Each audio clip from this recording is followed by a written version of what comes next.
Welcome back to Inside City Hall. The smoke is still clearing from this past weekend's endorsement of Governor Cuomo by the Working Families Party.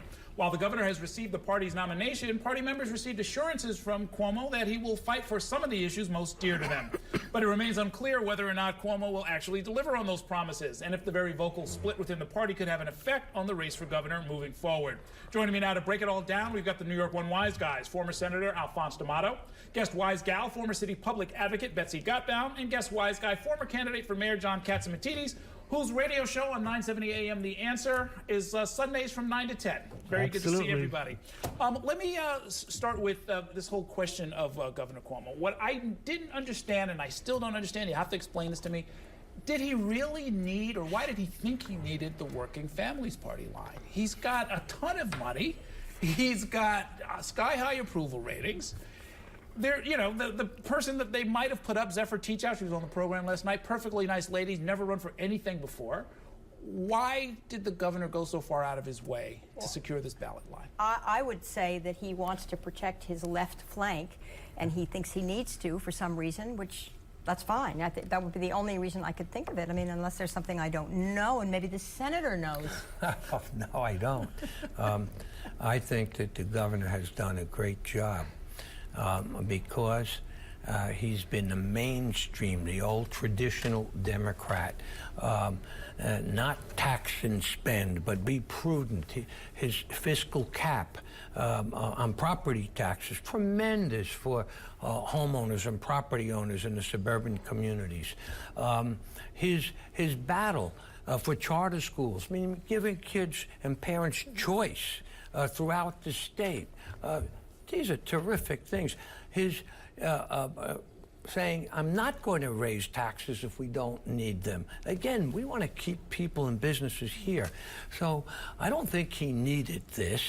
Apparently his advisors did, because there are going to be some that say, well, what does he owe? I hope he keeps doing the same things he has been doing, because they are the correct things if we're going to keep this state and this city strong. So he goes from being a centrist Democrat now to arguably a liberal Democrat? Well, a centrist Democrat, a quasi-Republican, and I think he wants to protect his left, like Betsy said. I think nationally, the Working Families Party is considered the left part of the Democratic Party, and he wants to win by 70%, and I think that's what his goal is. The question is, of the Republicans that are supporting him, what party are they going to do? Are they going to knock off? And it's certainly not going to be the Working Families Party, and I hear that possibly he might be considering the Liberal Party too.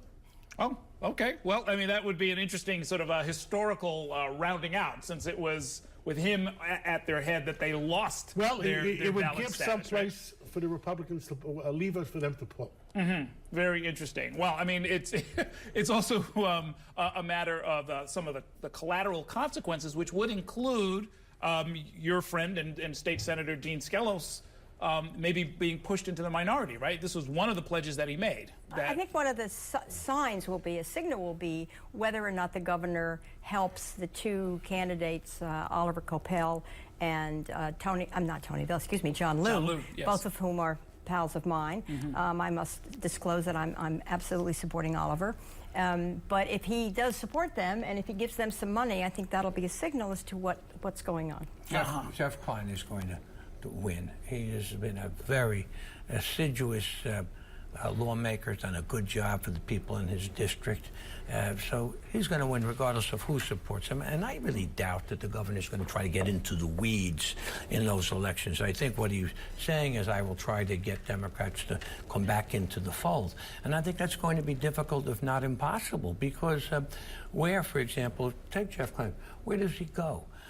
He's going to be reelected. You say he's going to join the caucus and be treated like what?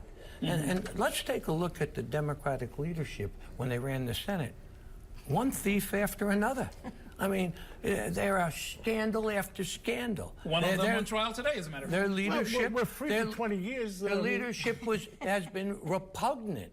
And so are we going to turn the clock back? And let me ask you this. When a governor comes up with some middle-of-the-road programs, who's going to be there to support him? Are the lefties and the Democratic side going to? I doubt it. Well, these are the things that I thought that they would have thought about before that video got made on Saturday night. Nevertheless, let's turn to Brooklyn, where the Department of Investigation has put out a, to me, shocking. I mean, not just because my name was in it in the footnotes, but this shocking sort of look at what former Brooklyn District Attorney Charles Hines and Barry Kamens, the head of a very high-ranking statewide judicial official, apparently were doing what the Department of Investigation says were apparent violations of the rules, emails sent from work addresses, clearly political in nature and so forth. What was this about? I mean, there's some money issues, and that's real serious stuff that somebody's going to have to look into. But overall, there's a tone in the thing, assuming these emails are accurate, of a very high-handed sort of style. Well, again, I think we were discussing this earlier. I don't understand it. You have campaign money. You raise money for the specific things like paying the consultant. You don't use city money or state money or federal money from.